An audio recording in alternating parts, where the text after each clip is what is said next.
আসসালামু আলাইকুম।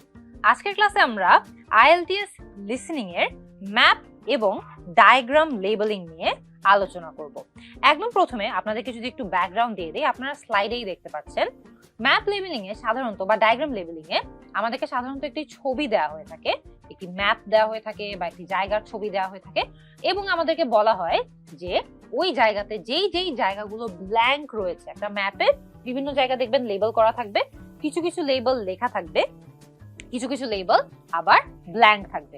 আপনাকে বলা হবে যে আপনি অডিও শুনবেন, অডিও শুনে ওই পার্টগুলো আইডেন্টিফাই করবেন যেই পার্টগুলো ব্ল্যাঙ্ক এবং সেখানে সেই পার্টগুলো লিখে দিবেন।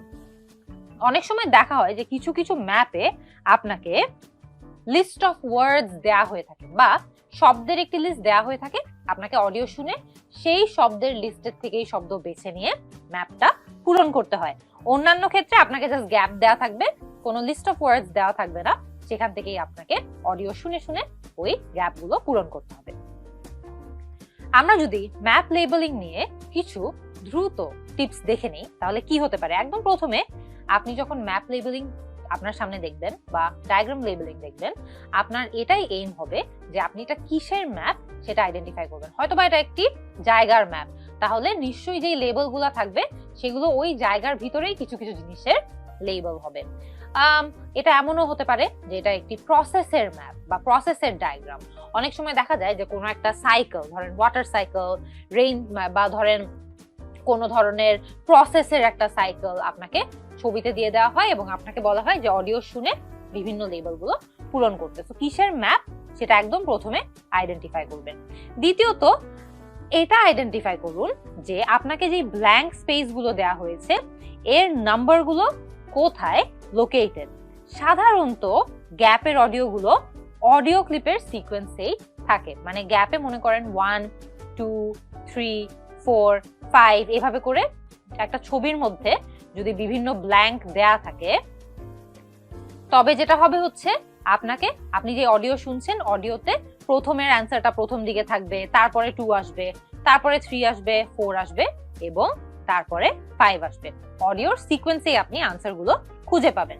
অডিও ক্লিপটি শুরু থেকেই মনোযোগ দিয়ে শুনুন যাতে আপনি কনটেক্সটটা বুঝতে পারেন। এটা কিন্তু আমার সাথে আমার এক্সামেও হয়েছিল যে আমি কিছু সেকেন্ডের জন্য একটু অমনোযোগী হয়ে গিয়েছিলাম এবং ওই টাইমটাতে আমি আনসারটা মিস করে গিয়েছি। অনেক ক্ষেত্রে যখন এটা হয়, বিশেষ করে যখন পরীক্ষার সময় এটা হয়, তখন একটা বড় ধরনের সমস্যা হয় যে আপনি একবার যদি ট্র্যাক হারিয়ে ফেলেন এরপরে আপনার একটা প্যানিক অ্যাটাক হয়। আপনি ওই টাইমটাতে ওই অ্যান্সারটা মিস করেছেন বলে পরবর্তী অ্যান্সারগুলোও শুনতে মিস করে ফেলেন। তো আপনি যদি কোনো একটা অ্যান্সার মিস করে থাকেন অবশ্যই ওটা বাদই দিবেন, ওটা নিয়ে পরে চিন্তা করবেন, পরবর্তী অ্যান্সারগুলো দ্রুত দাগানোর চেষ্টা করবেন, কারণ আপনি কিন্তু অডিওটা দ্বিতীয়বার আর শুনতে পারবেন না, একবারই শুনতে পারবেন। এরপরে আমরা যদি একটু কথা বলি, দেখবেন গ্যাপের আশেপাশের রিজনে কি আছে এটাও একটু খেয়াল করে দেখবেন এবং সেটাও একটু মাথায় রাখবেন। তো অনেক সময় হবে যে অডিওতে আশেপাশের জিনিসগুলো নিয়ে যখন তারা কথা বলছে ঠিক তখনই আপনি বুঝে যেতে পারবেন যে ওই জায়গাটা নিয়েও অল্প কিছুক্ষণের মধ্যে তারা কথা বলবে। তো গ্যাপের আশেপাশের রিজনে কি আছে এটা নিয়েও একদম সচেতন থাকবেন। প্রশ্নে অনেক সময় কিছু ক্লু দেয়া থাকতে পারে, যেমন অনেক ক্ষেত্রে কিছু ম্যাপের মধ্যে একদম কোনায় আপনি খেয়াল করে দেখবেন যে একটা কম্পাসের মতো আঁকা থাকে, যেখানে উপরে নর্থ, সাউথ, ওয়েস্ট, ইস্ট। এখানে আমি অনেক বড় করে লিখেছি কিন্তু আপনার ছবিতে, আপনার ম্যাপে অনেক ছোট করে লেখা থাকবে। এটা দিয়েও কিন্তু অনেক সময় আমরা অনেক ক্লু পেতে পারি, কারণ আপনাকে অডিওতে হয়তো বা বলবে যে অমুক জিনিসের নর্থে কিছু একটা আছে বা তমুক জিনিসের ইস্টে কিছু একটা অবস্থিত আছে। তো এটা শুনে কিন্তু আপনার ওই অ্যান্সারটা পেতেও সুবিধা হবে। তো আপনি এই যেই ডায়াগ্রামটা থাকবে ম্যাপ লেবেলিং এ সাধারণত এটা দেয়া থাকে, সেটা একটু মনোযোগ দিয়ে দেখার চেষ্টা করবেন। পরবর্তীতে এটাও আপনার মাথায় রাখতে হবে যে একটি প্রশ্ন মিস করলে সেটাতে সময় নষ্ট না করে দ্রুত পরবর্তী প্রশ্নে চলে যাবেন। এটা আমি একটু আগেই আপনাদেরকে বললাম, এটা কিন্তু অনেক ইম্পর্টেন্ট একটা টিপ। লোকেশন নিয়ে কিছু কমন ল্যাঙ্গুয়েজেস থাকে, আমরা একে একে করে প্রত্যেকটা এখানে দেখছি যে স্ক্রিনে আসছে। একদম প্রথমে আমরা যদি দেখি at the top, at the bottom, মানে কোনো একটা জিনিস একদম উপরে বা কোনো একটা জিনিস একদম নিচে। on the left মানে বামে, অন দ্য রাইট মানে ডানে। সো এগুলো কিন্তু directional vocabulary. Left hand side মানে লেফটে, রাইট হ্যান্ড সাইড মানে রাইটে। সাউথ, নর্থ, ইস্ট, ওয়েস্ট সোজা হিসাব।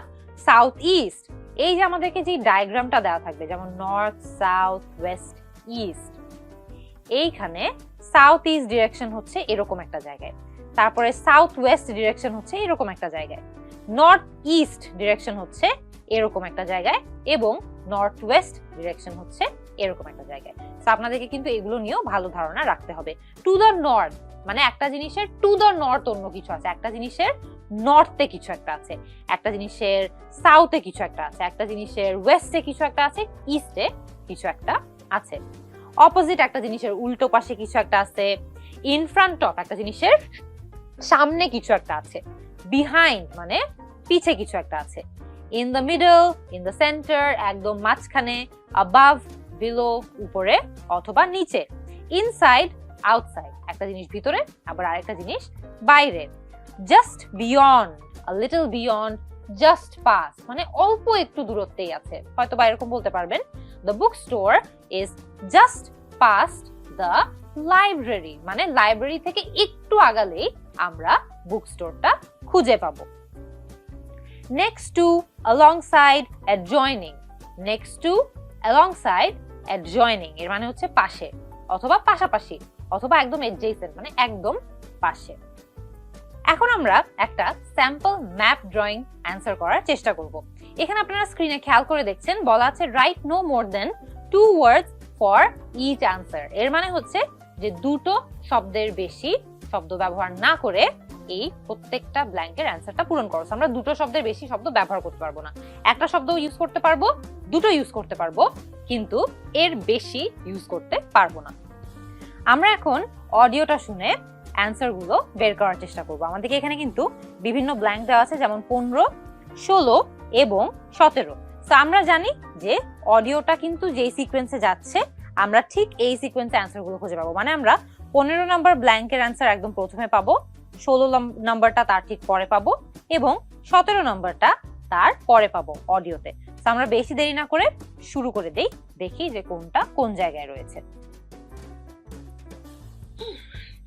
Well, here we are at the top of the tower and we're going to look at the view from each direction. So এখানে আমাদেরকে তারা বললো যে আমরা এই টাওয়ারের একদম টপে রয়েছি আর আমরা প্রত্যেকটা ডিরেকশনে কি কি আছে সেটা এখন দেখব। একটা জিনিস আপনারা এখানে খেয়াল করে দেখবেন যে আমাদেরকে নর্থ, সাউথ, ওয়েস্ট, ইস্ট কোথায় আছে এটা কিন্তু এখনো বলা হয়নি। তো আমরা এটাকে এঁকে নিব, নর্থ, সাউথ, ওয়েস্ট, ইস্ট। এটা থাকলে ওরা যখন আপনাকে বলবে যে অমুক জিনিসের নর্থে কিছু একটা আছে, অমুক জিনিসের ওয়েস্টে কিছু একটা আছে, আপনি জাস্ট এই কম্পাসের রেফারেন্সটা দেখে বুঝে যেতে পারবেন। আমরা এখন উপরে জাস্ট রিপিট করে দেই, আমরা এখন এই টাওয়ারটাতে আছি, ঠিক যেটাকে আমরা সার্কেল করে রেখেছি। To the east, the large buildings about a kilometre away are on the Olympic side. There's an indoor arena for gymnastics, a stadium for track and field, and a swimming pool for races and synchronized swimming, and also diving. If you look carefully down there, you can see the train lines. The Olympic site has its own station to encourage the use of public transport. There is also a car park, but it only holds a limited number of cars. The formal park has some specially... এখানে আমরা কিন্তু কার পার্কের উত্তরটা পেয়ে গিয়েছি, কারণ আমাদেরকে বললো যে এখানে স্টেডিয়াম আছে, ইনডোর সুইমিং পুল আছে, ইনডোর এরিনা আছে, অনেক কিছু আছে, তার সাথে একটা স্টেশন আছে এবং স্টেশনের সাথে নিচের দিকে একটা ট্র্যাক আছে যেখানে অবশ্যই রেলওয়েটা চলে বা ট্রেনগুলো চলে। এরপরে একটা কার পার্ক রয়েছে, এটা আমাদেরকে অ্যান্সারে বলা হয় এবং অডিওতে বলা হয়, এবং এই কার পার্কটা যে অনেক ছোট সেটাও আমাদেরকে অডিওতে বলা হয়। আমরা কার পার্কের অ্যান্সারটা পেয়ে গেছি। নেক্সট আমরা হচ্ছে 16 নম্বরের অ্যান্সারটা খুঁজবো, যেটা হচ্ছে এই জায়গায় যে ব্ল্যাঙ্কটা সেটা। If you look out here to the south, you can see a circular ornamental pond. And around to the west, you can relax and sit on a bench to smell the flowers in the rose garden. And finally up. And আমরা এখানে অ্যান্সারটা যে রোজ garden হবে এটাও কিন্তু বুঝতে পেরেছি। আমাদেরকে প্রথমে বলেছে যে টাওয়ারের ঠিক সাউথে একটা আর্টিফিশিয়াল পন্ড আছে, তারপরে বললো যে টাওয়ারের ওয়েস্টে, মানে এই ডিরেকশন, আমরা কিন্তু এই জায়গাটাতে ওয়েস্ট এই কারণে লিখে রেখেছি, এই ওয়েস্টে কিছু বেঞ্চ রয়েছে যেখানে বসে আমরা রোজ গার্ডেনের ফ্লাওয়ার গুলো স্মেল করতে পারবো। তো আমরা বুঝে গেলাম যে এই যেই জায়গাটা রয়েছে এটা হচ্ছে রোজ garden. To the north, if you look in front of you now, there's a lake with a small island in the centre. You can hire rowing boats at the boat shed, which you can't see from here. But if you look through the trees, you can see the cafe, which has lovely views. এইখানে আমরা answer পেয়ে গেলাম, এটা হচ্ছে cafe. আমাদেরকে প্রথমে বললো যে টাওয়ারের নর্থে একটা লেক রয়েছে যেখানে একটি আইল্যান্ড রয়েছে, যেই আইল্যান্ড থেকে আমরা যদি গাছের মাঝখান দিয়ে একটু দেখি তাহলে আমরা আমাদের ক্যাফেটা খুঁজে পাবো। তো এখানেও কিন্তু এই যে ডিরেকশনস গুলো আমরা লিখে রাখলাম, নর্থ, ওয়েস্ট, ইস্ট, সাউথ, এই ডিরেকশনটা আমাদেরকে অনেক বেশি হেল্প করেছে। Across the water. Okay, let's climb down now. We will go now and have a look at the nature reserve section of the park, which has opened up natural wetland to the public. আমাদের অডিওটা কিন্তু শেষ হয়ে গেছে, আমরা প্রত্যেকটা answer check করে নেই। আমরা দেখেছি যে 15 নম্বর অ্যান্সারটা হচ্ছে কার পার্ক, 16 নম্বর অ্যান্সারটা হচ্ছে রোজ গার্ডেন এবং 17 নম্বর অ্যান্সারটা হচ্ছে ক্যাফে। আমরা যদি দেরি না করে একটু চেক করে নেই তাহলে 17 নম্বরটা ক্যাফে, এটা ঠিক হয়েছে। তারপর আমরা দেখছি যে 16 নম্বরটা রোজ গার্ডেন, সেটাও কিন্তু সঠিক হয়েছে। এরপর আমরা দেখেছি যে 15 নম্বরটা কার পার্ক, সেটাও কিন্তু সঠিক হয়েছে। আপনারা দেখেছেন যে এই যে নর্থ, সাউথ, ওয়েস্ট, ইস্ট আমি লিখে রেখেছি, এটা দিয়ে কিন্তু আমি অনেক ভালো ডিরেকশন বুঝতে পেরেছি। ইউজুয়ালি ম্যাপ লেবেলিং এ একদম কোনায় কম্পাসটা দেয়া থাকে, কিন্তু এটাতে যেহেতু দেয়া ছিল না, আমাদেরকে আমাদের মতো করে এঁকে নিতে হয়েছে এবং সেটা করেও কিন্তু আমরা অ্যান্সার গুলো আরো সহজে খুঁজে পেয়েছি। আশা করি আপনাদের এই ক্লাসটা করে ম্যাপ লেবেলিং নিয়ে যত ধরনের কনফিউশন ছিল সেগুলো সমাধান হয়েছে। পরবর্তী ক্লাসে নতুন আরেকটা টপিক নিয়ে আবারও আপনাদের সামনে হাজির হয়ে যাব। টিল দেন ভালো থাকবেন। See you in the next class.